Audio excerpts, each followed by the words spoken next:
Welcome on ambition nursing classes. तो हमने नया सब्जेक्ट शुरू किया था, management of nursing services and education. तो आज का हमारा टॉपिक है मैनेजमेंट। तो हम मैनेजमेंट पढ़ेंगे कि मैनेजमेंट क्या होता है, क्या उसकी डेफिनेशन होती है और क्यों हमें मैनेजमेंट की ज़रूरत पड़ती है। तो सबसे पहले हम मैनेजमेंट की बात कर लेते हैं कि मैनेजमेंट होता क्या है। अगर हम किसी भी प्रोसीजर को करते हैं, अगर मैं नर्सिंग फील्ड की बात करूं, तो किसी भी प्रोसीजर को करते हैं तो हम क्या करते हैं, सारी चीज़ें को इकट्ठा एक जगह उसे मैनेज करके रख देते हैं, ताकि हमें उस प्रोसीजर को करते वक्त हमें किसी चीज़ की ज़रूरत ना पड़े कि हमें कहीं और जाना पड़े। तो उसे ही हम क्या बोल सकते हैं, एक सिंपल वे में मैनेजमेंट बोल सकते हैं।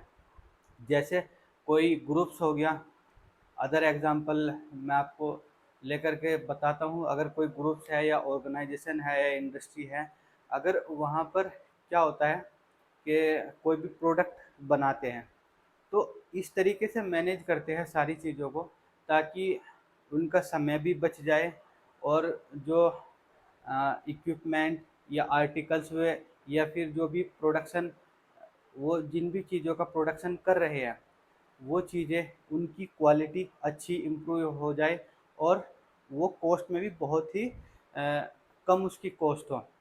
अगर कॉस्ट पर बात करें तो उसकी जो कॉस्ट है वो भी कम हो और उसका प्रॉफिट भी ज़्यादा हो।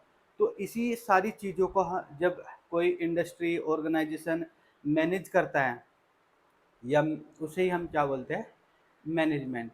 यानी किसी चीज़ को या किसी काम को करने के लिए हमें क्या करना पड़ता है, पहले मैनेजमेंट करना पड़ता है, ताकि हमें जो भी हम काम कर रहे हैं वो हमारी कम समय में हो, कम कीमत पर हो, उसकी क्वालिटी इम्प्रूव हो और वो अच्छे से जो मार्केट में उसका प्रभाव पड़े। यानी कंपटीशन जो जैसे कोई भी एक प्रोडक्ट बना लिया, जैसे मानने की बात है हम मेडिकल फील्ड से हैं, तो मेडिकल का कोई भी आर्टिकल है, सीज़र ले लो आप।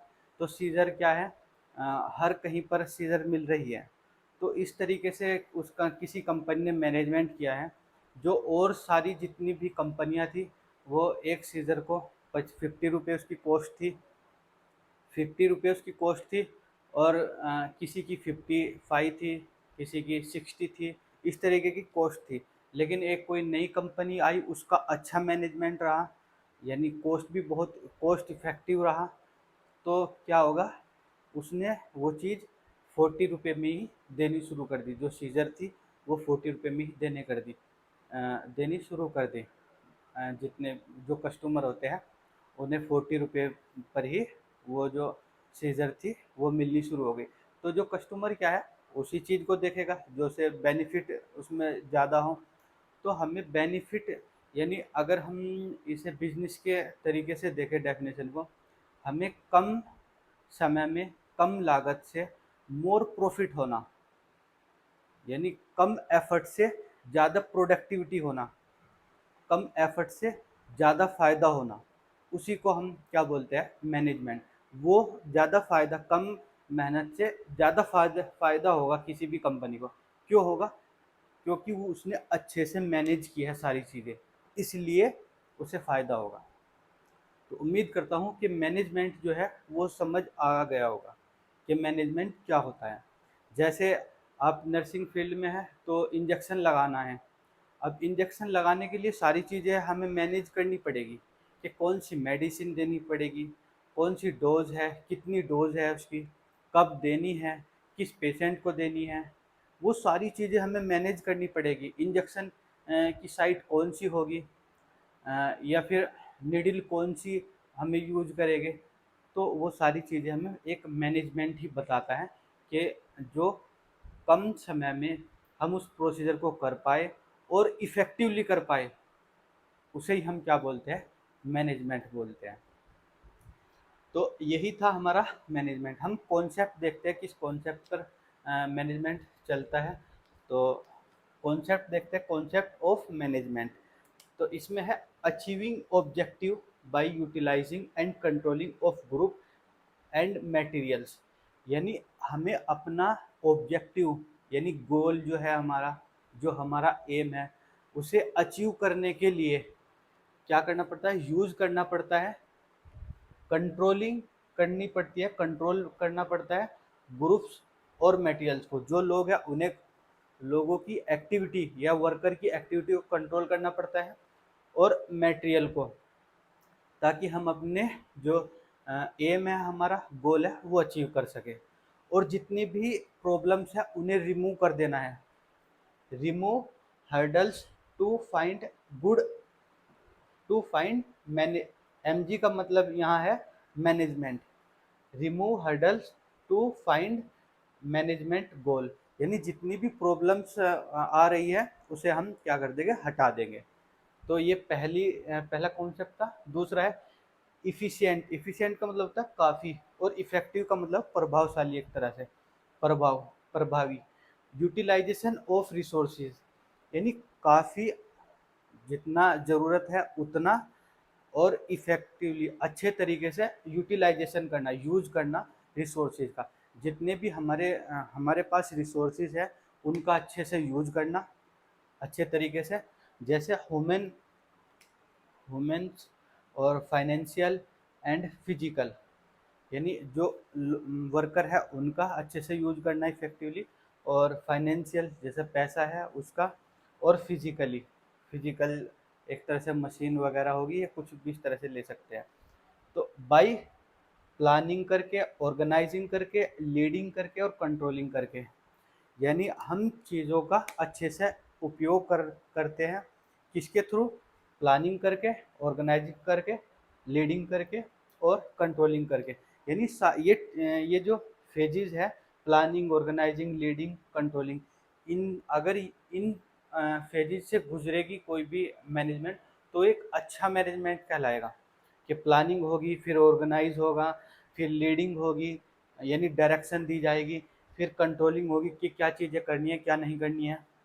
तो ये क्या था, मैनेजमेंट का कॉन्सेप्ट था। पहले में था कि हमें किसी अपने गोल को अचीव करने के लिए कंट्रोल, लोगों की जो एक्टिविटी है, वर्कर की एक्टिविटी है और मटेरियल्स है, उन्हें क्या करना, अच्छे से मतलब यूज करके अपने एम को प्राप्त करना है, और जो जितनी भी उसमें प्रॉब्लम है उन्हें निकाल देना है, पहला।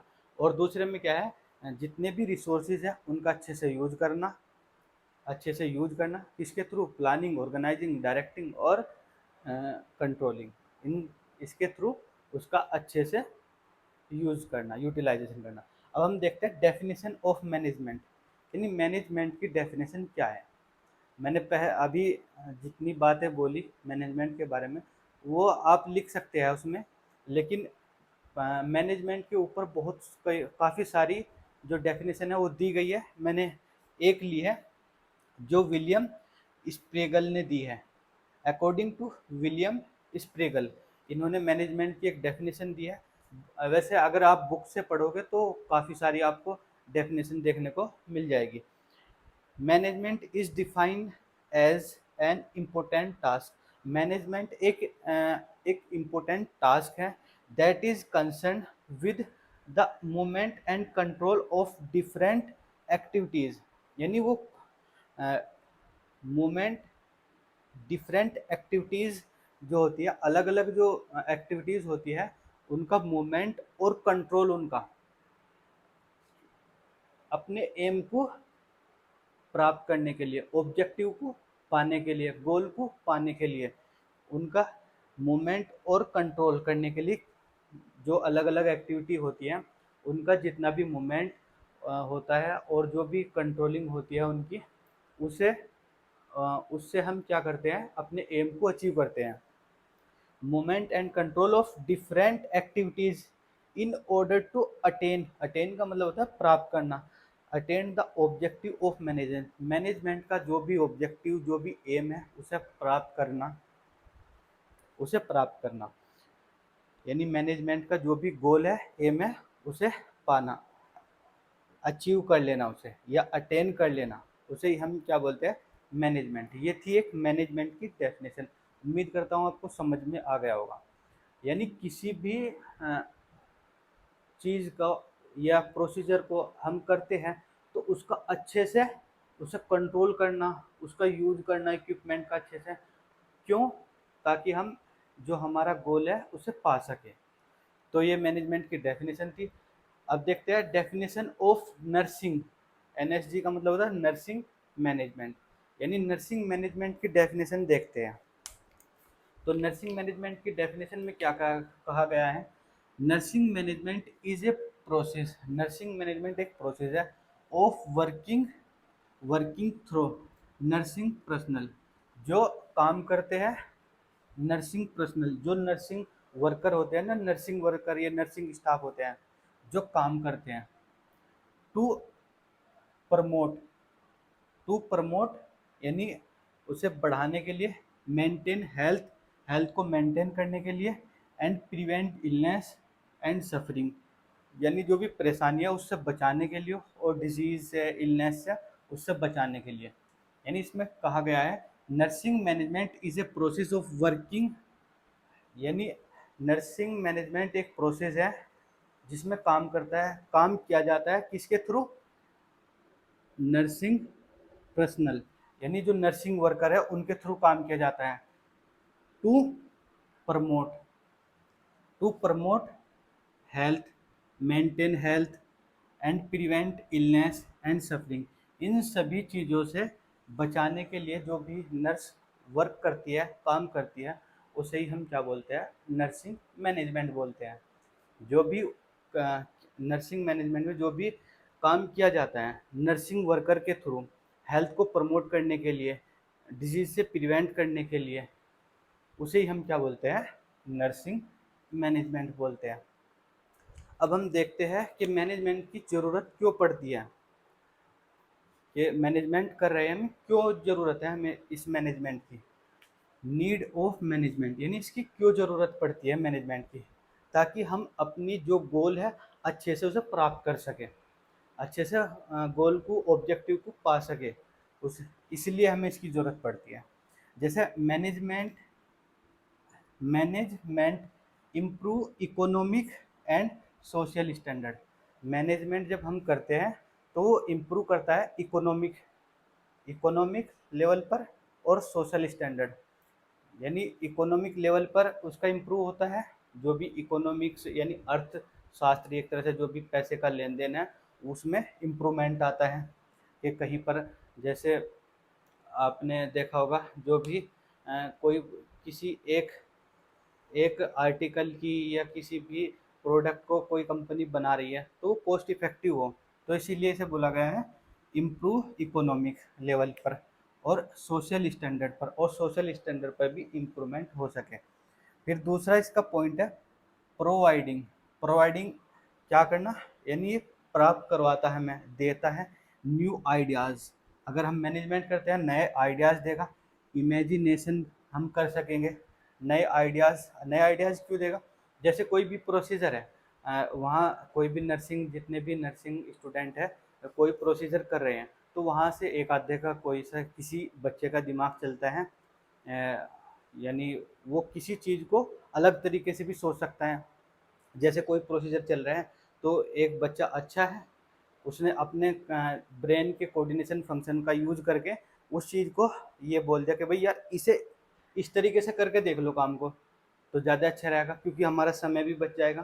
तो इसलिए नए आइडियाज़ भी देता है, न्यू आइडियाज़, इमेजिनेशन कल्पना करते हैं हम, इसमें कल्पना कर सकते हैं, फोर साइट यानी आगे का देख सकते हैं, आगे का देख सकते हैं कि आगे कोई प्रॉब्लम तो नहीं आने की, उस तरीके से। Developing appropriate business strategies, develop करता है अप्रोप्रिएट जो सही हो बिजनेस स्ट्रेटजीज, जो बिजनेस स्ट्रेटजीज यानी बिजनेस की रणनीति है उसे क्या करता है? उसे डेवलप करता है। अब तीसरा पॉइंट होता है इसमें कि क्यों हम मैनेजमेंट करते हैं। Management make human effort more productive, management क्या बनाता है? जो वर्कर होते हैं उन्हें ज़्यादा ज़्यादा प्रोडक्टिव बनाता है, कि यानी ज़्यादा उत्पादन करने वाले एक तरह से। इट हेल्प, ये हेल्प करता है टू इम्प्रूव इक्विपमेंट को इम्प्रूव करता है, और प्रोडक्ट जो भी प्रोडक्ट है उसे इम्प्रूव करेगा, जो इक्विपमेंट यूज कर रहे हैं उसका उसे क्या करेगा, इम्प्रूव करेगा, और सर्विसेज को इम्प्रूव करेगा, और ह्यूमन रिलेशन जो भी वर्करों के बीच में जो रिलेशन होता है उसे भी इम्प्रूव करेगा। इक्विपमेंट को इम्प्रूव करेगा, प्रोडक्ट को, सर्विसेज को, और ह्यूमन रिलेशन को, इन सब को इम्प्रूव करेगा। फिर चौथा पॉइंट होता है इसमें demanding and cost conscious customer, यानी वो चीज़ हमें बनानी है जो जिसकी डिमांड हो। कॉस्ट कॉन्शियस कस्टमर यानी जो कस्टमर सिर्फ कॉस्ट पे ही कॉन्शियस रहते हो कि भाई कोई कस्टमर है कुछ चीज़ लेने गया है तो वो सबसे पहले कॉस्ट को देखता है कि इसकी मेरे बजट में है या नहीं है, यानी कम बजट में है या नहीं है, यानी कम कॉस्ट है इसकी या नहीं है। तो कॉस्ट कॉन्शियस कस्टमर वो देखता है। And management for quality product at reasonable cost, यानी मैनेजमेंट किसके लिए किया जाता है, ताकि क्वालिटी के प्रोडक्ट दिए जाए, जो भी हम प्रोडक्ट दे रहे हैं वो उसके अंदर क्वालिटी हो और रीजनेबल प्राइस पे हो, यानी कम कीमत पर हो और क्वालिटी अच्छी हो उसकी। तो ये फोर्थ पॉइंट था। फिफ्थ पॉइंट में क्या है, सक्सेस और failure of A business depend depend on good management, यानी जो सक्सेस और फेलर है, यानी किसी भी बिजनेस का सक्सेस होने का रेट और फेलर होने का रेट किस पर डिपेंड करता है कि उसने मैनेजमेंट कैसे बनाया है। यानी अगर अच्छा मैनेजमेंट किया है तो वो सक्सेस होगा, और अगर उसने मैनेजमेंट उसका अच्छा नहीं है तो वो फेल हो जाएगा। तो इसी तरीके से इसमें कहा गया है कि जो सक्सेस और फेलर जो भी बिजनेस होता है वो मैनेजमेंट पर डिपेंड करता है कि अगर अच्छा मैनेजमेंट है उसका तो वो सक्सेस हो जाएगा, उसे फ़ायदा होगा, और अगर अच्छा मैनेजमेंट नहीं है तो उसे लॉस होगा, तो वो फेल हो जाएगा। किसके थ्रू, प्लानिंग, ऑर्गेनाइजिंग, डायरेक्टिंग और कंट्रोलिंग, ये 4 फेजेज़ आप देख सकते हैं। इन 4 फेजेज़ अगर वो गुजरा है, मैनेजमेंट इन 4 फेजेज़ में किया है तो उसका मैनेजमेंट अच्छा होगा, उसे कहीं ना कहीं जो भी वो काम कर रहा है उसमें फ़ायदा होगा। फिर सिक्स्थ पॉइंट है good management to run its business, जो गुड मैनेजमेंट है वो अपना बिजनेस चलाते हैं इन ए लॉफुल वे, यानी कानूनी रूप से अच्छे तरीके से वो अपना बिजनेस चलाते हैं। जो अच्छे मैनेजमेंट होता है वो कानूनी रूप से अपने मैनेजमेंट को या बिजनेस को अच्छा चलाते हैं। तो ये उम्मीद करता हूँ आपको ये लेक्चर बहुत लंबा हो गया है, उम्मीद करता हूँ ये आपको क्लियर हो गया है कि कॉन्सेप्ट क्या है और इसके डेफिनेशन क्या है, डेफिनेशन और भी है इसकी, और नर्सिंग मैनेजमेंट की डेफिनेशन क्या है, इसमें क्या कहा गया है कि नर्सिंग जो स्टाफ है वो हेल्थ को प्रमोट करे, प्रिवेंट करे, और प्रिवेंट करे, और जो सफरिंग यानी जो उसे पेशेंट को कष्ट हो रहा है उसे उससे बचाए, और इसकी ज़रूरत क्यों पड़ती है, मैनेजमेंट की ज़रूरत क्यों पड़ती है, इसके 6 पॉइंट थे वो भी मैंने यहाँ पर अच्छे से बता दिया है। अगर उसके बाद भी ये नहीं समझ में आता कोई सा भी इसमें पॉइंट या डेफिनेशन तो वो हमें कमेंट में बता सकते हैं। और अगर वीडियो अच्छी लगी है तो please like, share and subscribe. Thank you.